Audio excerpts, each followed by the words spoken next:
Okay, so hi there, folks. In this batch of videos, in this set of videos, we're going to create video lessons about the grade 11 Statistics and Probability class. Hopefully, we can finish this for the whole. I can finish the whole set of videos for the whole course, for the whole subject.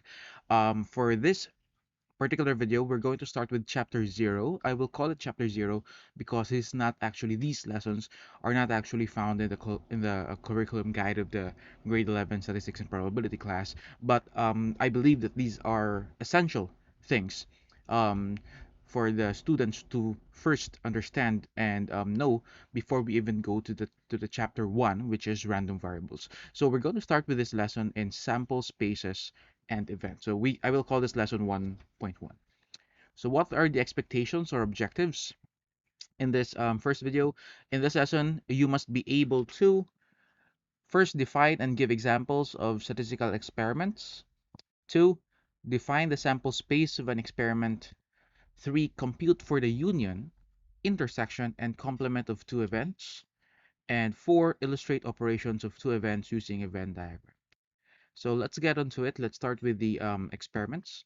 So what is an experiment? So in probability and statistics, we are interested in outcomes from statistical experiments. So there are two types of experiments um, that we can think of. First is we know that there is an experiment called a deterministic experiment, wherein that's the experiment you do in a laboratory, wherein you know already the outcomes of the experiment if you follow all the procedures done, okay, from the experiments before. We call that deterministic because you can determine already the outcome.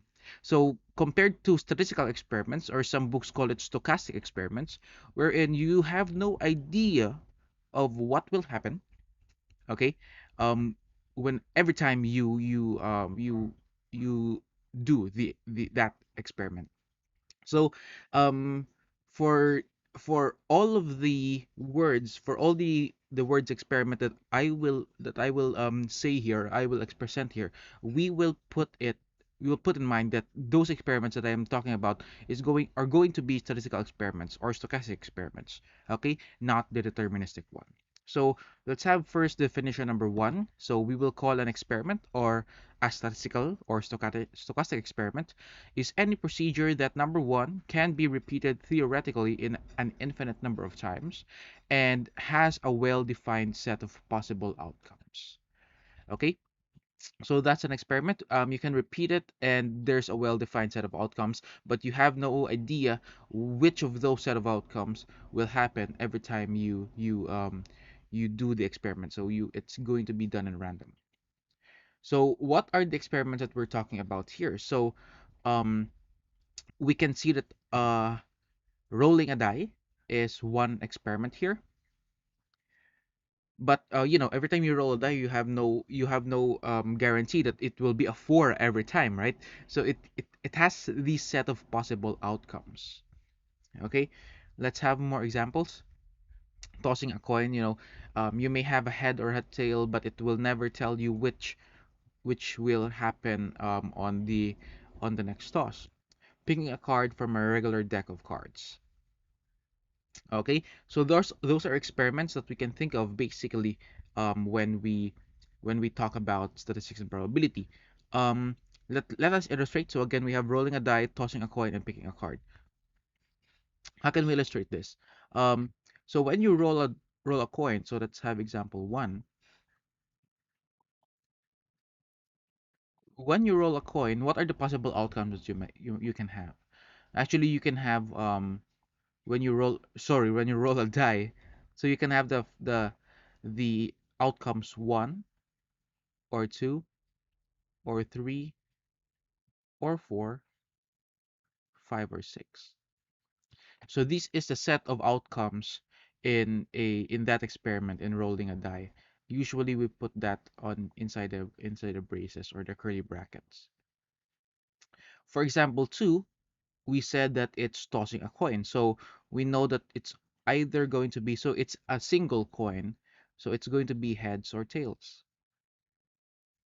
Put put that on a curly bracket or a set of braces. And number 3, So picking a card from a regular deck of cards. So we have a lot of outcomes here. So we may have example. Let's have the Ace of Hearts. Let's note it like that. After the Ace of Hearts, we have the Two of Hearts, and then the Three of Hearts, and then it goes on. And there are actually, how many are them in this in this set? So we have Ace of Hearts, Two of Hearts, Three of Hearts, up until the Ten of Hearts. Then we have the Jack of Hearts, King of Hearts, King of Hearts, and what we have is in every suit. So we call this a suit, right? A heart, a spade, a diamond, and a club. So we have that suits. So we have four suits, and in every suit we have 13 cards. So 13 times four is going to give us 52. So there are 52 outcomes here. I cannot write that all in all. So anyways, these are the answers for our example 1, 2, 3. Let's continue. Let's go back with the slides. So from here, we can see that all the set of possible outcomes is very important. Okay, it's very important. Let's give one practical example. So say you're in a classroom, so you're going to select a random student from a class and measuring his or her blood pressure. So in this case, the possible outcome consists of pairs of numbers corresponding to the student's blood pressure. So since we have the systolic and the diastolic, so that's in this case, in this special case. So we can see again that the possible outcomes are important. So we can remember we put that in a set. We put those in a curly bracket in braces, and then we separate them using a comma. So that group that we have written a while ago is what we call a sample space. So definition 2, each possible result of an experiment is referred to as a sample outcome. We will call that small s, and the set of all possible outcomes is called the sample space. We denote that by big S. So in each sample outcome, small s, we denote the sample space as big S. So if there's a lot of sample outcomes, we will call that sample outcome S sub 1, S sub 2, S sub 3, and S sub n, up until S sub n. So we see here that we use the language of set theory in mind. So we should have a little bit knowledge about set theory. So let's have this example 1. So determine the sample space of the following. So when you roll a die and observe the number that comes up. So we have written this before. So we write it as S, denoting the sample space, equals to this set of all the possible outcomes of rolling a die. So we have 1, 2, 3, 4, 5. So we put that in curly brackets, or we call that the braces. Say we flip two coins and observe the sequence of head and tails. So um, in the first coin, we can have either heads and tails. In the second coin, we can also either have heads and tails. So we're going to combine all those arrangements, and then we will have this. So in the first, this is, we put this in an ordered pair. So we have heads and heads, meaning in both coins we have both heads. It can be that in the first coin you have a head, second coin you have the tail. It can be that in the first coin you have the tail, the second you have the heads, and it also can be that you have both tails in two coins. So how do we effectively see this? Even though some analytic ones there can understand this, but it's also very important to know this using a um, a factor tree. So let's have an example. So imagine in the first toss, you can have either heads or tails. Sorry,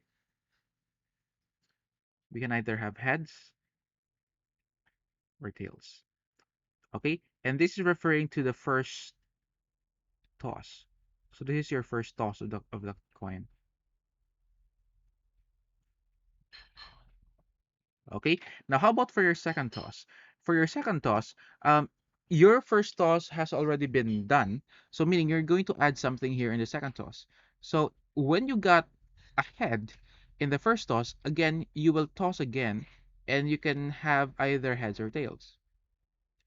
Likewise, when you got a tail on the first toss, you will toss again, you can either get a heads or a tails. So this, the second layer here, is your second toss.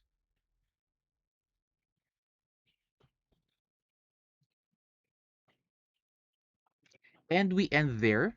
And then we will see what we can do here. So we can travel from this tree diagram, from this H going to the H. So we have the first outcome, which is HH.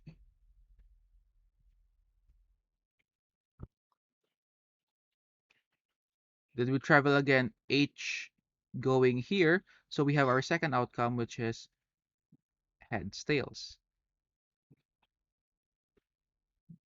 We travel here, T going to the H. So what we have is, since we first start with a T, so what we have is TH. And then lastly, we have T and T. So what our last outcome is going to be TT, which is tail.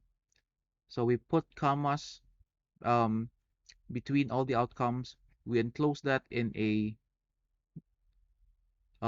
curly brackets, and we put here equal S to denote that this is our sample space.